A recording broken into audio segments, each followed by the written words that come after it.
Bonjour à tous et merci de nous rejoindre cet après-midi sur les ondes de Radio Guimoso.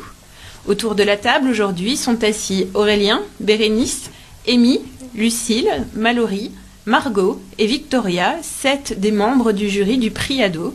Il manque Emma et c'est un prix qui est organisé tous les ans par la médiathèque de la Porte des Vosges méridionale. Le principe de ce prix est simple. Les jeunes doivent lire les 5 romans de la sélection entre janvier et mai et ils se rencontrent une fois par mois à la médiathèque les samedis matins. Durant environ 1h30, ils participent à un atelier d'écriture animé par Philippe Vallet. Ils échangent ensuite leur avis sur leur lecture et ils doivent défendre leur coup de cœur.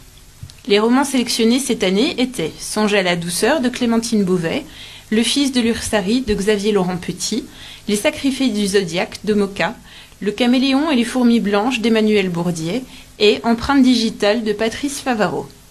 Pas moins de 1160 pages qu'ont dévoré les membres du jury. Alors merci à eux pour leur participation et leur enthousiasme.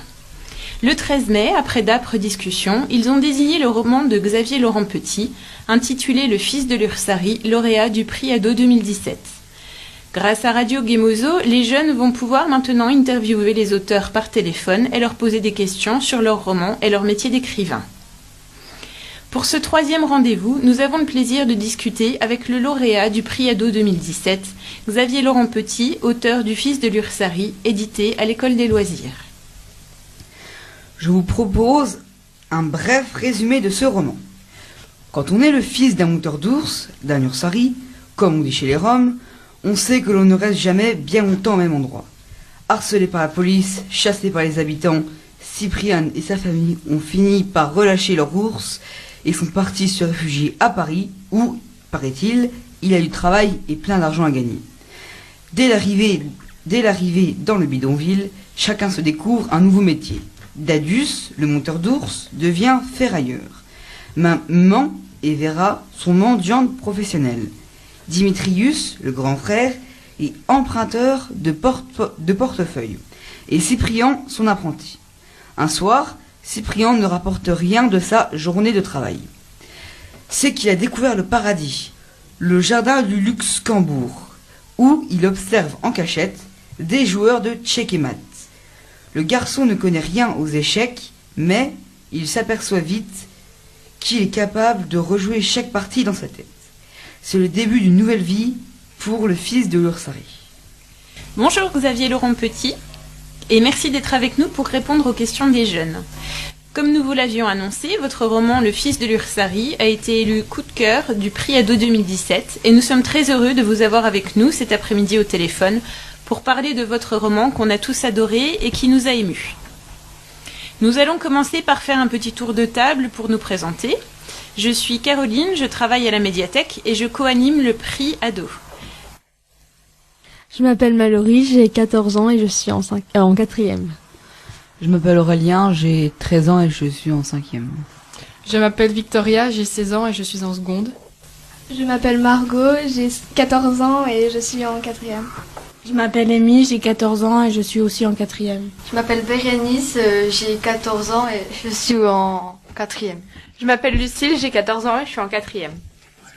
Alors on va commencer à vous poser des questions. Oui. Pour les auditeurs qui ne vous connaissent pas, pouvez-vous nous parler un peu de votre parcours? Depuis combien de temps écrivez-vous et qui est-ce qui vous a poussé à écrire? Alors, depuis combien de temps? Ça commence à faire pas mal de temps. Mon premier livre est sorti il y a 27 ans. Pour ne rien cacher, j'en ai 60. C'est-à-dire que je suis passé dans la catégorie des vieux, quand même, récemment, voilà. Et ce qui m'a donné envie d'écrire, il y a tout un tas de choses, il y a plein de façons de répondre à ça. Bon, je crois qu'il y a une réponse qui est un peu évidente, c'est que quand j'étais gamin, ma mère a été extrêmement malade. Donc ça veut dire qu'elle a fait des très longs séjours à l'hôpital qui duraient plusieurs semaines, voire plusieurs mois. À l'époque, il n'y avait pas d'internet, pas de jeux vidéo, pas de choses comme ça. Et donc ma bouée de secours à ce moment-là, ça a été la lecture. Voilà. En plus, il n'y avait pas la télé chez moi à cette époque-là. Donc voilà, donc les livres, ça a été une espèce de secours, de recours. Et puis, une fois que je suis tombé dedans, j'en suis jamais ressorti. Dans Le Fils de l'Ursari, le lecteur suit les périples d'une famille de Roms réfugiés en France. Qu'est-ce qui vous a incité à écrire sur le sujet des clandestins et vous êtes-vous inspiré d'une histoire ou de personnages réels? Alors, il y a deux points de départ pour Le Fils de l'Ursari. D'abord, sur les Roms. Donc moi, j'habite pas Paris, mais pour mon travail, je dois assez souvent aller à Paris. Et quand j'arrive, je descends gare de Lyon et je vais souvent travailler à pied. J'en ai pour une petite heure. Et pendant tout l'hiver 2014, le chemin que je prenais me faisait passer devant une famille. Alors, je ne sais pas si le mot famille convient. On va dire un groupe de Roms qui vivaient dehors, sous le haut vent d'un magasin désaffecté. Donc, il y avait là des adultes, il y avait des petits-enfants, il y avait des jeunes qui avaient, je sais pas, 13, 14, 15, 16 ans, quelque chose comme ça, des filles qui avaient entre les bras des petits bébés, dont je savais pas si c'était leur petit bébé, leur petit frère, leur petite sœur, etc., etc. Ce qui est sûr, c'est que ces gens-là avaient passé la nuit dehors. On était en février, on était en mars, il faisait froid, il pleuvait. Voilà, et la question, évidemment, qu'on peut se poser, c'est en gros, c'est qu'est-ce qu'ils font là? Qu'est-ce qui se passe chez eux pour qu'ils préfèrent, je sais pas si le mot préféré convient exactement d'ailleurs, c'est sûrement pas le bon mot, mais pour que ces gens-là viennent s'échouer sur un trottoir parisien en plein hiver. Voilà, donc là, à partir de là, j'ai commencé à fouiller, je me suis documenté, j'ai regardé un petit peu ce qui se passait. Le hasard a fait aussi que moi j'ai eu l'occasion d'aller en Roumanie cette année-là. Voilà, donc ça c'est le premier point de départ. Et le second point de départ qui est en lien avec les échecs, alors je sais pas, on en parle plus tard des échecs ou je peux en parler maintenant? Allez-y, vous pouvez en parler maintenant. Voilà. Donc le second point de départ, c'est l'histoire d'un jeune Bangladais qui s'appelle Farid Mohammad, qui est arrivé à Paris avec son père, en région parisienne avec son père, il y a déjà assez longtemps, de mémoire, je crois que ça date de 2004. Il était clandestin. Et c'était un gamin qui déjà au Bangladesh avait joué aux échecs et jouait très bien. Et son père a réussi, je ne sais pas très bien comment, à l'inscrire au club d'échecs de Créteil, donc dans la banlieue est de Paris. Et il se trouve que ce gamin était super doué et que les responsables du club ont voulu le faire jouer en équipe de France junior, ce qui n'était pas possible puisqu'il était clandestin et sans papier. Et ils ont réussi à contacter le Premier ministre de l'époque, qui a finalement donné des autorisations de séjour pour que Faïd, son père et sa famille puissent d'abord rester en France de façon légale, et ensuite pour que Faïd puisse jouer en équipe de France. Et aujourd'hui, il a je sais pas, c'est quelqu'un qui doit avoir 22, 23 ans et qui est toujours extrêmement bien classé au niveau mondial dans sa catégorie. Voilà, donc cet itinéraire-là m'a un petit peu servi de modèle pour le personnage de Cypriane. Vous abordez dans ce roman des sujets actuels et difficiles comme la condition des migrants, des sans-papiers, le trafic d'êtres humains. Est-ce qu'en dehors de l'écriture, vous êtes engagé auprès d'eux dans une association, par exemple? Alors, j'avoue que non. Enfin, quand je dis j'avoue, j'ai pas honte de le dire. Hein. Non, alors moi, j'entre dans une catégorie de gens. Je suis pas militant du tout. Voilà.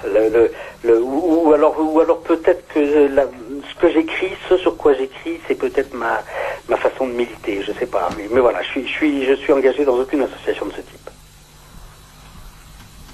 Malgré le sujet grave que vous avez réussi à apporter au roman, des touches d'humour et de légère grâce, notamment au parler approximatif de Cyprien, comme quand il dit RER, les oraux, les échecs. Comment avez-vous eu cette idée? Alors, ça c'est un problème qui se pose, je crois, quand on écrit dans une langue, en l'occurrence le français, et puis moi je mets des personnages en scène qui sont des personnages qui évidemment parlent pas français.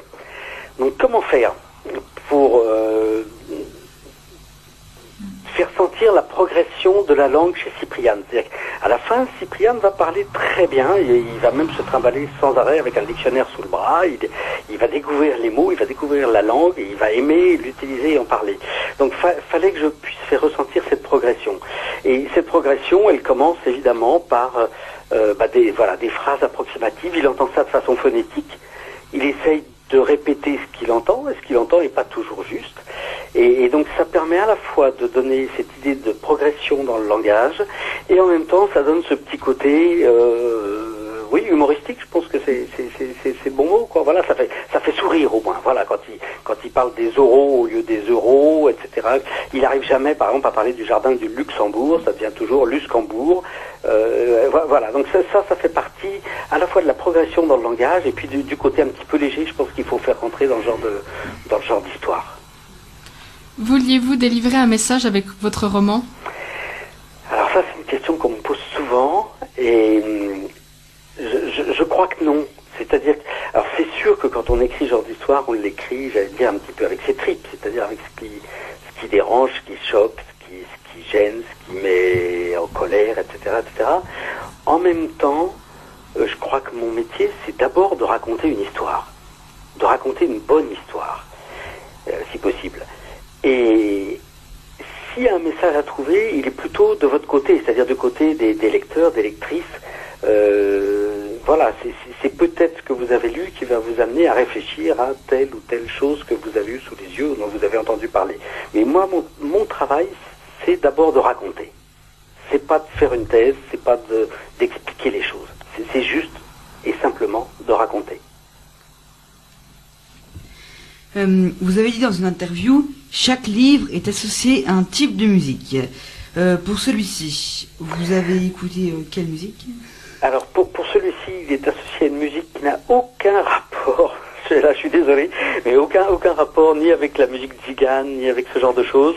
Depuis pas mal de temps, j'écoute très souvent une chanteuse américaine qui est pas connue du tout, qui s'appelle Natalie Merchant, qui est quelqu'un que je suis depuis plusieurs années. Et dans mon souvenir, l'écriture du Fils de l'Ursari est associée à la voix de Nathalie Merchant. D'accord. Et plus généralement, comment est-ce que vous travaillez pour écrire vos livres? C'est un peu le bazar, faut bien le dire.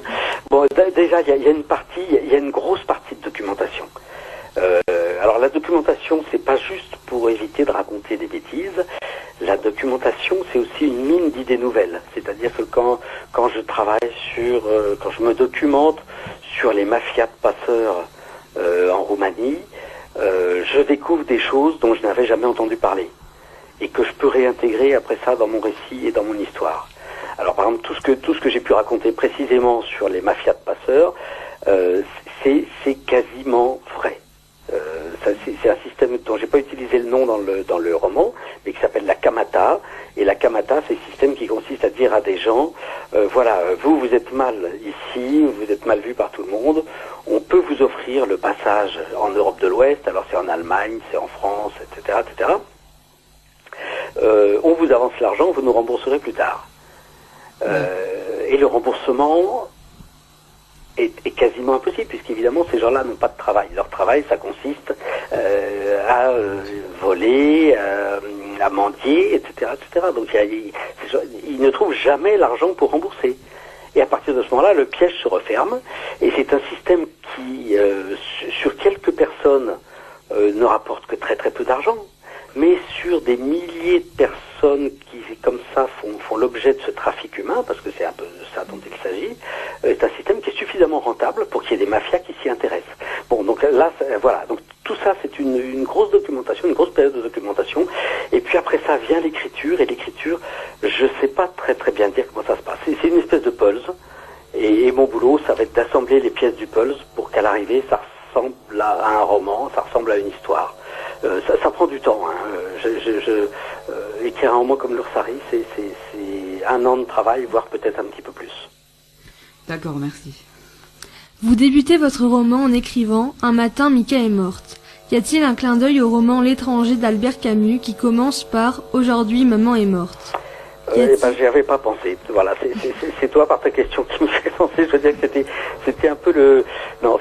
Ça c'est vraiment hasard absolu. Hein. Voilà, la première phrase, c'est une phrase à laquelle je fais très attention parce que c'est la phrase d'accroche, quoi. C'est la phrase par laquelle je vais tenter de captiver le lecteur et de le faire entrer dans mon histoire. Cette phrase, je pense qu'elle est arrivée après 3 ou 4 ou 5 versions successives du roman, et j'ai absolument pas pensé à Camus. Je n'oserais pas me comparer à lui, de toute façon, c'est évident. Hein. Y a-t-il d'autres auteurs qui vous inspirent? Alors, il y a beaucoup d'auteurs que j'aime beaucoup. Alors, plutôt que le mot inspiré, je vais dire qu'ils sont des modèles plutôt. Voilà. Alors, parmi eux, il y en a un qui est mon modèle principal, qui était un très vieux monsieur qui est mort l'année dernière, qui s'appelle Michel Tournier. Voilà, et Michel Tournier, les différents romans de Michel Tournier sont des romans qui m'accompagnent depuis que j'ai, 17 ou 18 ans, quelque chose comme ça. Voilà, mais il y en a d'autres, il y a beaucoup d'écrivains américains, des gens comme Jim Harrison, qui est également mort l'année dernière d'ailleurs. Mais voilà, donc voilà, ce sont des gens dont je lis beaucoup les livres, que je les relis souvent, et je me dis que j'aimerais bien arriver à faire aussi bien qu'eux, sans jamais y arriver, bien sûr. On a tous aimé l'illustration de la couverture, très réaliste et poétique à la fois, où on voit une caravane de gens du voyage s'envoler. Est-ce que c'est vous qui l'avez choisi ou votre éditeur? Et comment se passe votre collaboration avec votre maison d'édition? Alors il y a deux choses différentes. Déjà, sur la couverture, exceptionnellement, c'est la première fois que ça arrive. C'est vraiment la première fois. C'est moi qui ai proposé cette couverture à l'éditeur, et l'éditeur a été d'accord avec mon choix. Voilà. Alors normalement, dans l'immense majorité des cas, c'est l'éditeur qui décide de la couverture. Et il décide même du titre. Alors par exemple, ce titre, Le Fils de l'Ursari, alors c'est moi qui l'ai trouvé, mais c'était pas le premier titre. Moi j'avais proposé, quel était mon premier titre? C'était Au-delà du ciel, Au-delà du ciel, je crois. Quelque chose comme ça. Et puis mon éditeur, qui est une éditrice, m'a dit, ça fait un petit peu, en clair, ça fait un peu cucul à praline ton histoire. Enfin, voilà. Donc, voilà, on a été obligé de changer. Bon, moi, j'étais resté assez attaché à ce titre. Voilà. Et les rapports avec l'éditeur ou l'éditrice, qu'en dire, ça fait très longtemps que je travaille avec la même maison d'édition. Mon premier roman chez eux date de 1994, je crois, donc ça fait quand même 23 ans, quelque chose comme ça. Et avant tout, ce sont des rapports de confiance qui dérivent certaines fois carrément vers des rapports d'amitié. Voilà, donc c'est pas ce qui n'empêche pas qu'il y ait un travail réel sur les livres. C'est très rare qu'un livre soit accepté tel quel, donc après ça on retravaille le livre, il y a des passages dont on me dit ça c'est un petit peu faible, il faudrait que tu insistes là-dessus, là est-ce que tu as pensé que ça pourrait fonctionner de telle façon, etc. Donc il y a tout un travail de réécriture qui se fait avec l'éditeur, mais ça se fait, enfin au moins pour ce qui me concerne, ça se fait toujours dans une relation qui est extrêmement confiante, et j'insiste là-dessus, depuis très longtemps, amicale. Votre roman a rencontré un grand succès auprès des jeunes et de la critique, et vous avez remporté de nombreux prix littéraires grâce à lui. Aimeriez-vous que votre histoire soit adaptée au cinéma pour toucher un public encore plus large? Alors ça, c'est un domaine qui m'échappe complètement. J'y connais rien. J'ai jamais travaillé dans ce milieu-là. J'ai eu déjà plusieurs propositions, pas pour Le Fils de l'Ursari, mais pour d'autres romans, plusieurs propositions d'adaptation, qui à chaque fois sont heurtées au même problème, c'est l'argent. C'est-à-dire que faire un roman, ça coûte 3 fois rien. Avec 5 €, on achète le minimum nécessaire à écrire un roman, c'est-à-dire du papier et un stylo, et ça marche. Avec 5 €, on fait pas le premier quart de seconde d'un film. Voilà, donc toutes les fois que j'ai eu des propositions d'adaptation, c'est tombé à l'eau pour des histoires d'argent. Là, on me propose, alors je peux pas en dire beaucoup plus parce que j'en saurai plus mardi prochain. On me propose l'adaptation d'un roman en bande dessinée. Donc là, voilà, c'est quelque chose qui si ça peut se faire, je veux dire, c'est quelque chose qui me passionnerait beaucoup, ça. Lequel?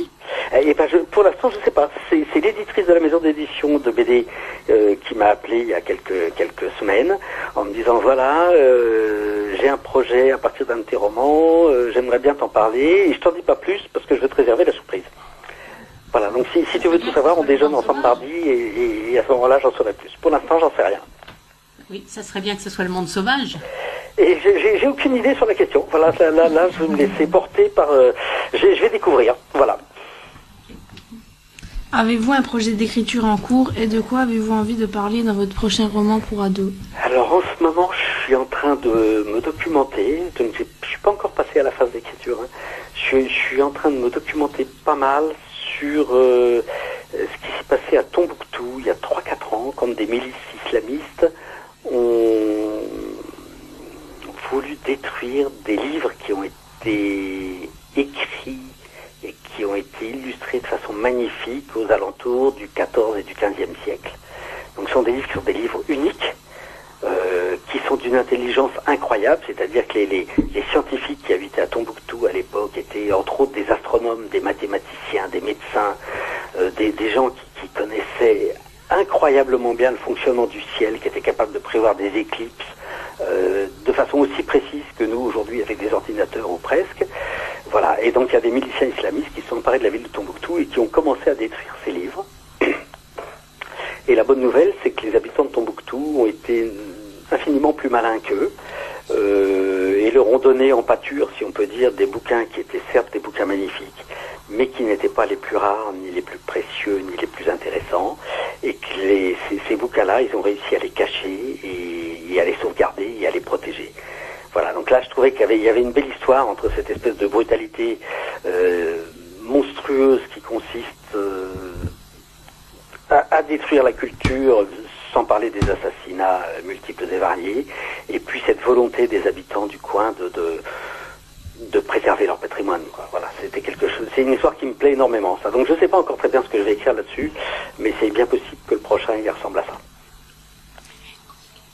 Est-ce que ce sont vos livres de chevet ou est-ce que vous lisez d'autres choses le soir ou dans la journée pour vous divertir? La question, c'est est-ce que je passe mon temps à lire mes propres livres?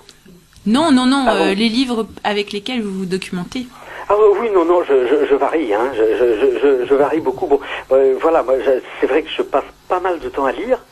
Et puis il n'y a pas que, enfin voilà, c'est pas à vous que je vais l'apprendre, mais enfin, Internet est devenu une source de renseignements absolument incroyable, quoi. Donc je passe également, quand je me documente sur un bouquin, je passe également beaucoup de temps sur Internet, à fouiller, à aller sur des sites où je comprends pas grand-chose, mais voilà, je cherche, je suis en mode vraiment tête chercheuse là dans ces périodes-là. Merci. Alors, j'ai encore quelques questions pour vous. Alors, le Fierce de l'Ursari, est-ce que vous envisagez de faire un tome 2? Parce que la fin est assez ouverte, alors ça, c'est une chose que je me sens pas capable de faire et que j'ai pas envie de faire en plus. Comment dire j'aime bien qu'un roman raconte... Comment dire ça Avant le début du roman, mes personnages ont une existence, ils ont une vie, il leur est arrivé un certain nombre de choses. Et j'aime bien que le moment raconte cet instant, ce moment, cette période, où leur vie va basculer vers quelque chose dans une direction à laquelle ils n'auraient jamais pensé auparavant. Voilà, c'est-à-dire que c'est pour être clair, par exemple, Cypriane, petit gamin, Rome, qui a jamais foutu les pieds à l'école, qui est destiné, s'il était resté dans son pays d'origine, qui aurait été destiné sans doute à suivre la vie de son père, à devenir dresseur d'ours, etc., etc. Voilà, il va y avoir un certain nombre d'événements qui font qu'il va se retrouver d'abord dans un pays qu'il ne connaît pas, en France, et puis ensuite qu'il va rencontrer ces gens et qu'il va se découvrir une passion pour les échecs. Et ça, au début du livre, c'est absolument impensable, une histoire pareille. Voilà, donc le roman, j'aime bien qu'il raconte ce moment de basculement de la vie de mes personnages. Une fois que leur vie a basculé dans une autre direction, c'est une toute autre histoire, et moi, j'ai plus grand-chose à raconter à ce sujet-là. D'accord. Bon, après, il pourrait encore leur arriver des aventures. Ah, mais j'espère bien qu'il va leur arriver encore plein de choses. Sauf que c'est pas moi qui vais les raconter. D'accord. Alors, Est-ce que vous avez déjà écrit des histoires avec le même thème que le fils de l'Ursari? Bon, on tourne souvent autour des mêmes thèmes. Alors par exemple des histoires de migration, de gens obligés de quitter leur pays pour aller s'installer dans un autre pays, ce sont des histoires que j'ai effectivement déjà racontées. Je pense entre autres à un livre qui s'appelle Les yeux de Rose Andersen, où c'est une famille mexicaine réduite à la plus extrême pauvreté, qui ne va avoir comme seule solution dans son existence que de passer clandestinement la frontière avec les États-Unis et de tenter de s'installer de l'autre côté. Donc on n'est pas du tout dans ces histoires de Rome, pas du tout dans le même type de comment dirais-je, de culture, mais là aussi il y a une histoire de frontières, une histoire de migrants. C'est-à-dire que les frontières, c'est quand même des zones passionnantes, quoi. Alors surtout quand elles sont entre des pays incroyablement différents comme le Mexique, les États-Unis, etc., etc. C'est des zones où se frôlent deux façons de vivre, deux cultures, souvent comment dire, j'allais dire deux richesses, la pauvreté d'un côté, la richesse de l'autre, et tout ça c'est autant d'histoires à raconter. Bon, je crois juste une ou deux questions, après je vous laisse tranquille. Moi j'aimerais quand même savoir, je sais pas ceux qui l'ont lu, mais quand même ce qu'est devenu le frère, la grand-mère et l'ours, parce qu'on ne sait pas vraiment... Oui, alors là, tu as raison là-dessus.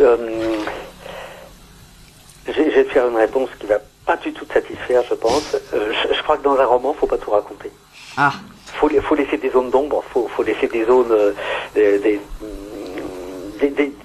zones blanches. Voilà. C'est-à-dire que si je dis tout, je vais devenir forcément lourd, ennuyeux. Ça va faire un gros bouquin épais qui pour être clair, qui risque d'emmerder les lecteurs. Voilà. Et je crois qu'il faut laisser ces espèces de zones un peu mystérieuses, qui sont un peu dans l'obscurité, et qui permettent qu'effectivement, au sortir du livre, on se dise, mais tout n'est pas dit. Et c'est peut-être à ce moment-là que l'imagination des lecteurs prend le relais. Voilà. On dit que dans un bon repas, faut sortir en ayant un petit peu faim. C'est un petit peu la même chose pour une lecture, je pense.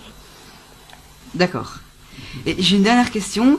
Est-ce que vous avez, vous, déjà fait un best-seller? Alors, best-seller, ça dépend de quoi on parle. Moi, j'ai pas de best-seller, j'ai pas de livres qui se sont vendus à des centaines de milliers d'exemplaires ou des Harry Potter ou des choses comme ça. Par contre, il y a des livres dont je suis très fier parce qu'il y a des livres qui sont ce qu'on appelle des long sellers, c'est-à-dire des livres qui se vendent sur la durée depuis très longtemps. Alors, en disant ça, je pense par exemple à un des tout premiers livres que j'ai écrit qui s'appelle L'Oasis, dans lequel il était déjà question du terrorisme islamiste. C'est un livre qui date de mémoire de 1996. Et depuis 1996, donc ça fait 21 ans, il est sans arrêt réimprimé. Voilà, donc c'est un livre qui a une durée de vie un peu étonnante. La plupart des livres ne vivent beaucoup moins longtemps, quoi. Est-ce que vous pourriez nous dire combien d'exemplaires avez-vous à peu près vendu de ce livre? Du fils de l'Ursari? Non, du livre que vous parliez écoute, alors là, j'aurais peur de dire une bêtise. Toi, sur 21 ans, je sais pas. La bonne solution, ça serait que je demande à mon éditrice. Elle pourrait peut-être me répondre après avoir fouillé dans son ordinateur pendant 3 heures, peut-être. Voilà, comme ça, je vais dire une bêtise, c'est sûr. Et pour le fils de l'Ursari, vous avez une idée? Non plus. Alors ça, bon, je dois dire que c'est des choses que je regarde pas vraiment. C'est pas que je m'en moque. C'est juste que je cours pas après, quoi. Voilà, moi ce qui m'intéresse, c'est j'ai la chance de pouvoir vivre avec les livres avec les livres que j'écris. C'est quelque chose qui est pas si fréquent que ça. Et je suis pas là à téléphoner chaque semaine à mon éditrice pour savoir combien de livres ont été vendus, quoi. Voilà. D'accord. Juste une question qui m'a joint à la tête là. Juste, vous en vivez d'écrire ou vous avez un travail à côté?